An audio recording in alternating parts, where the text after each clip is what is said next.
ഇവിടെ പ്രേക്ഷകരെ ജി സുധാകരന്റെ അവഹേളനം ഒരു വല്ലാത്തൊരു മൗനം കേരളത്തിലുണ്ടോ എന്നതാണ് പ്രധാനപ്പെട്ട ചോദ്യം. പ്രജിത്ത് കൂടി വിശദാംശങ്ങൾ നൽകാനായി ന്യൂസ് ഡെസ്കിൽ നിന്ന് ചേരുന്നുണ്ട്. പ്രജിത്ത്, ജമാഅത്തെ ഇസ്ലാമിക്ക് ഗുഡ് സർട്ടിഫിക്കറ്റ് കൊടുത്തിരിക്കുകയാണ് കേരളവും UDF-ഉം.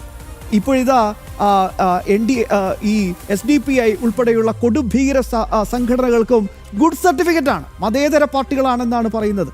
ഇങ്ങനെ എല്ലാവർക്കും കൃത്യമായി തന്നെ സർട്ടിഫിക്കറ്റുകൾ കൊടുക്കുന്ന ഒരു അവസ്ഥയാണ് ഇടതും വലതും നടത്തുന്നത്. പക്ഷേ NSSനെ പരസ്യമായി അവഹേളിച്ച ജി സുധാകരനെതിരെ ഒരു അക്ഷരം മിണ്ടുന്നില്ല ആരും. ഒരു വല്ലാത്തൊരു മൗനം.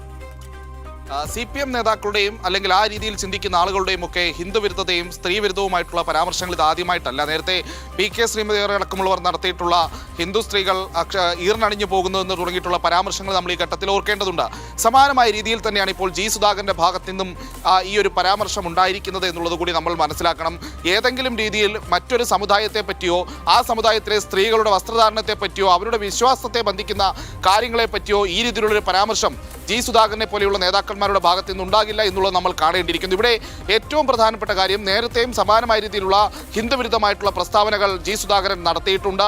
ഇപ്പോൾ UDF-ന്റെ പിന്തുണയോടെ അമ്പലപ്പുഴയിൽ മത്സരിക്കുമ്പോൾ ജി സുധാകരൻ ഇത്തരത്തിൽ NSSനെയും നായർ സമുദായത്തെയും ഒക്കെ വലിയ രീതിയിൽ ആക്രമിക്കുകയും അല്ലെങ്കിൽ അധിക്ഷേപിക്കുകയും ചെയ്തിരിക്കുന്ന ഒരു പരാമർശം നടത്തിയിരിക്കുന്നു. പക്ഷേ ഏതെങ്കിലും രീതിയിൽ UDF-ന്റെ ഏതെങ്കിലും ഒരു പ്രധാനപ്പെട്ട നേതാവിന്, രമേശ് ചെന്നിത്തല അടക്കമുള്ള നേതാക്കന്മാർക്ക്, VD സതീശനടക്കമുള്ള നേതാക്കന്മാർക്ക് ഇതിൽ ഏതെങ്കിലും രീതിയിലുള്ള കുറ്റമോ കുറവോ കാണാൻ കഴിഞ്ഞിട്ടില്ല ഇതുവരെ എന്നുള്ളതും നമ്മൾ മനസ്സിലാക്കേണ്ടിയിരിക്കുന്നു. സുധാകരൻ ആക്രമിച്ചത് ഒരു സമുദായത്തെയാണ്, ഹൈന്ദവ സമുദായത്തിലെ പ്രധാനപ്പെട്ട ഹിന്ദു വിഭാഗങ്ങളിലെ പ്രധാനപ്പെട്ട ഒരു സമുദായത്തെയാണ് എന്നുള്ളത് നമ്മൾ കാണേണ്ടിയിരിക്കുന്നു. അവിടെയാണ് ഈ UDF നേതാക്കളടക്കമുള്ളവരുടെ മൗനം ഇപ്പോഴും തുടരുന്നത് എന്നുള്ളത് കാണേണ്ടിയിരിക്കുന്നു. കാരണം ഒരു തിരഞ്ഞെടുപ്പ് വരുന്ന സമയത്ത് ഈ രീതിയിലുള്ളൊരു പരാമർശം UDF-ന്റെ പിന്തുണയിൽ അവിടെ മത്സരിക്കുന്ന ഒരു സ്ഥാനാർത്ഥിയായിട്ടുള്ള കേരളത്തിലെ പ്രമുഖനായിട്ടുള്ള ഒരു CPM നേതാവായിരുന്ന വ്യക്തിയിൽ നിന്നാണ് ഉണ്ടായിരിക്കുന്നത്. NSSനെയും NSSന് നേതൃത്വം നൽകുന്ന സമുദായത്തിലെ സ്ത്രീകളടക്കമുള്ളവരെയാണ് രൂക്ഷമായ ഭാഷയിൽ ഇപ്പോൾ അധിക്ഷേപിച്ചിരിക്കുന്നതെന്ന് പറയേണ്ടിയിരിക്കുന്നു. നായർ വീടുകളിൽ പോകുന്ന സ്ത്രീകളെ പറ്റി ഈ രീതിയിലുള്ള പരാമർശങ്ങൾ നടത്താൻ ജി സുധാകരന് ലൈസൻസ് കൊടുത്തത് ആരാണെന്നുള്ള ചോദ്യവും അവിടെ നിൽക്കുന്നുണ്ട്.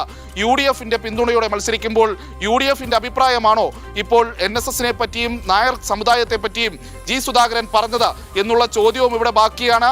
ഈ ഇത്തരം നേതാക്കൾക്ക് സമാനമായിട്ടുള്ള രീതിയിലുള്ള പ്രസ്താവനകൾ നടത്താൻ കേരളത്തിൽ സാധിക്കുന്നു എന്നുള്ളത് കൂടി നമ്മൾ ഇവിടെ ചർച്ച ചെയ്യേണ്ടതാണ്. പ്രത്യേകിച്ച് ശ്യാമാദ്യം സൂചിപ്പിച്ചതുപോലെ SDPI പോലെയുള്ള ജമാഅത്തെ ഇസ്ലാമി പോലെയുള്ള ഭീകര സംഘടനകളുടെ വോട്ടിന് വേണ്ടി അവരുടെ നിലപാടുകൾക്കൊപ്പം മുട്ടിലിടുകയാണ് ഇടതുമുന്നണിയും വലതുമുന്നണിയും. കേരളത്തിൽ പെരുന്നയിലേക്ക് വരിയായി പോകുന്ന കോൺഗ്രസിന്റെ നേതാക്കന്മാർക്കൊന്നും പിണ്ടാട്ടം മുട്ടിയോ എന്ന വളരെ പ്രധാനപ്പെട്ട ചോദ്യമാണ് നമുക്കും ചോദിക്കാനുള്ളത്.